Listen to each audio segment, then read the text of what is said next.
درود پاک کب کب کہاں کہاں اور کیسے کیسے کام آتا ہے۔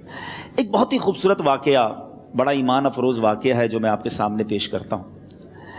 ایک دوست نے اپنے ایک دوسرے دوست کو قرض دیا، اور جب اس نے قرض دیا تو وہ قرض ایک بڑی اماؤنٹ تھی، 3000 دینار۔ وہ ٹائم آ گیا جب اس ٹائم وہ قرض لینے کے لیے اپنے دوست کے پاس گیا کہ بھائی مجھے میرے پیسے واپس دو، تو اس نے کہا کہ پیسے تو نہیں ہے میرے پاس، میں کولیپس ہو گیا ہوں، بزنس اب میرا ختم ہو گیا ہے، میں تمہاری رقم نہیں دے سکتا۔ اس نے ایک اور ٹائم دے دیا اسے کہ ٹھیک ہے اب اتنے وقت دنوں کے بعد میں دے دوں گا۔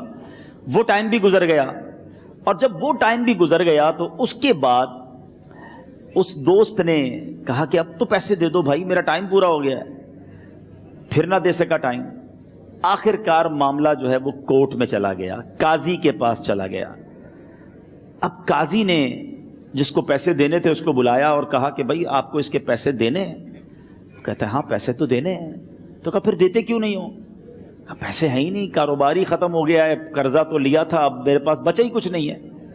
تو کہا اچھا اب یہ بتاؤ کہ کب دو گے، کیسے دو گے؟ اس نے کہا بس میرے پاس پیسے ہی نہیں ہیں۔ تو کہا اب تمہارے پاس 30 دن کا ٹائم ہے، 30 ڈیز میں یا تو اس کے پیسے لوٹا دو یا 30 دن کے بعد تمہیں قید کر دیا جائے گا۔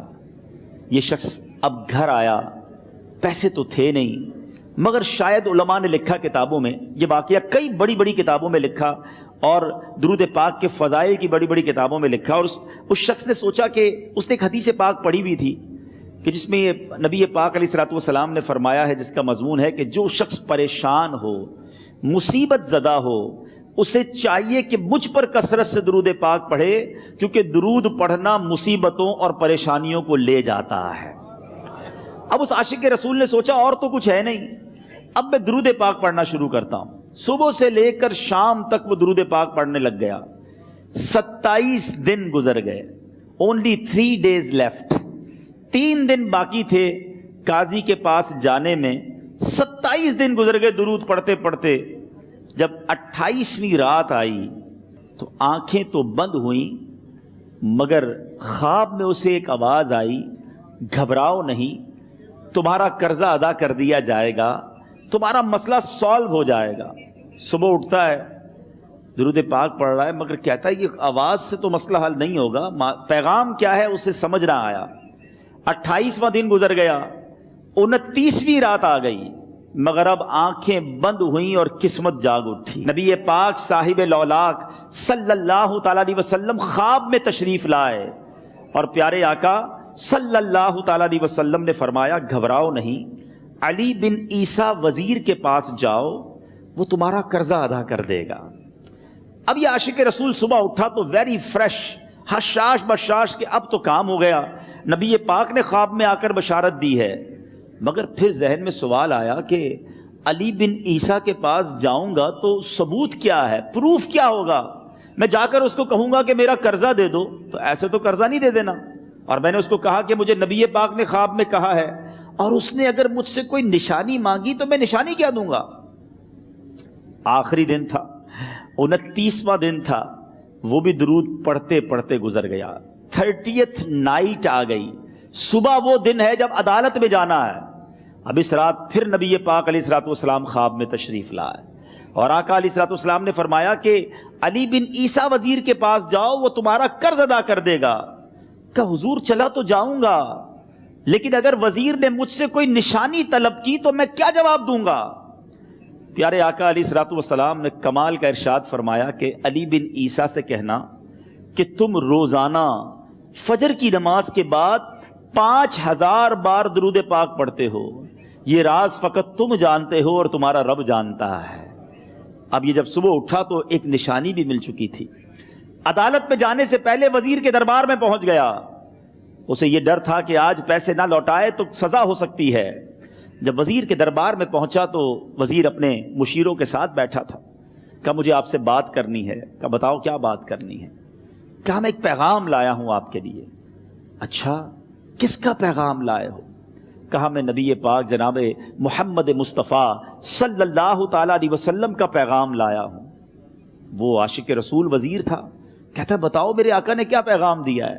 کہا حضور میں 3000 دینار کا مقروض ہوں، آج آخری دن ہے اور میرے آقا نے مجھے بشارت دی ہے کہ آپ سے کہوں کہ آپ میرا قرض ادا کر دیجئے۔ علی بن عیسیٰ کہتا ہے کوئی ثبوت ہے آپ کے پاس؟ ہے کوئی دلیل بھی ہے آپ کے پاس؟ میں کیسے مان لوں کہ آپ کو نبی پاک علیہ الصلوۃ والسلام نے بھیجا ہے؟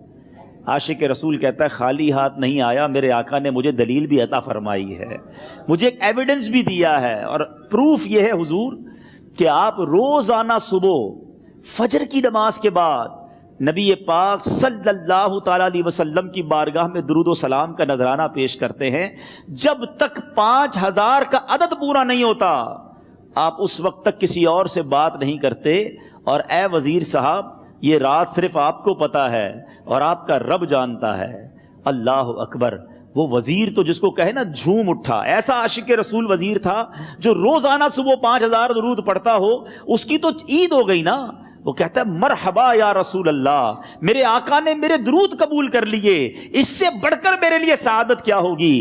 اب یہ وزیر اپنی سیٹ سے اٹھتا ہے، اپنے کمرے میں جاتا ہے، تھوڑی دیر بعد واپس آ کر اس عاشق رسول کے ہاتھ میں 3000 دینار رکھ کر کہتا ہے حضور پہلے 3000 دینار تو نبی پاک کا حکم کی میں ادب سے بجا لاتا ہوں، میرے آقا نے جو حکم فرمایا یہ 3000 دینار آپ کو پیش کرتا ہوں، حضور ایک اور 3000 دینار لیجئے۔ میرے گھر آپ آئے، اتنی اچھی خبر سنائی، آپ نے قدم رنجا فرمایا، یہ 3000 اس کا نذرانہ ہے، اور ایسا کیجئے 3000 اور لیجئے، اس سے اپنے بچوں کے لیے کچھ چھوٹا موٹا کام شروع کیجئے، اور ایک وعدہ کر کے جائیے آج کے بعد زندگی میں آپ کو جب بھی کوئی کام پڑے میں آپ کا بھائی ہوں، مجھے یہ خدمت کا موقع دیجئے گا۔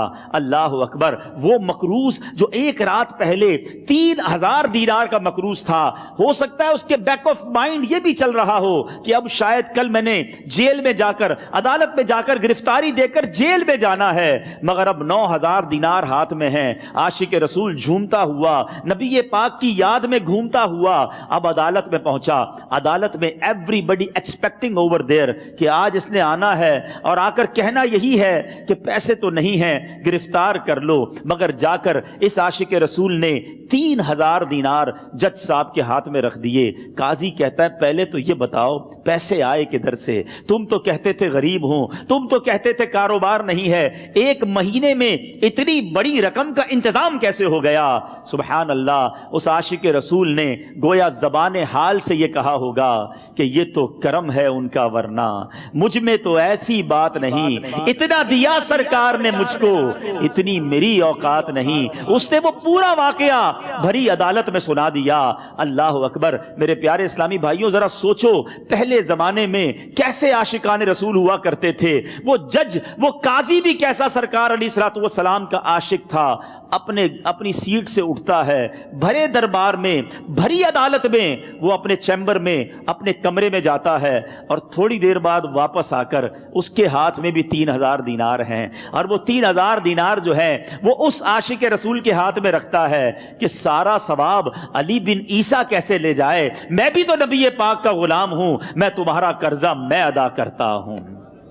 اچھا، اب ایک اور عجیب سینیریو یہ بن گیا کہ جس نے کیس کیا تھا، جس نے دعویٰ کیا تھا، وہ بھی یہ سارا منظر دیکھ رہا تھا۔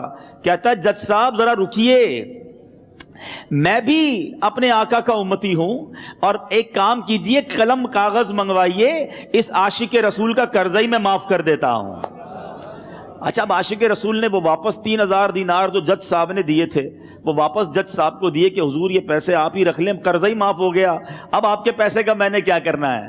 جج صاحب کہتے ہیں جو پیسے نبی پاک کے نام پر نکالے ہیں اب مجھے واپس نہیں چاہیے، یہ بھی تم اپنے ساتھ لے جاؤ۔ اللہ اکبر۔ میرے میٹھے اسلامی بھائیوں، وہ عاشق رسول ایک رات پہلے 3000 دینار کا مقروض ہے، اب 12000 دینار لے کر گھر کو واپس جا رہا ہے۔ اس ایک واقعے کے اندر جو ہم سب کے لیے درس ہے، جو ہم سب کے لیے پیغام ہے، شاعر لکھتے ہیں نا، دکھوں نے تم کو جو گھیرا ہو تو درود پڑھو،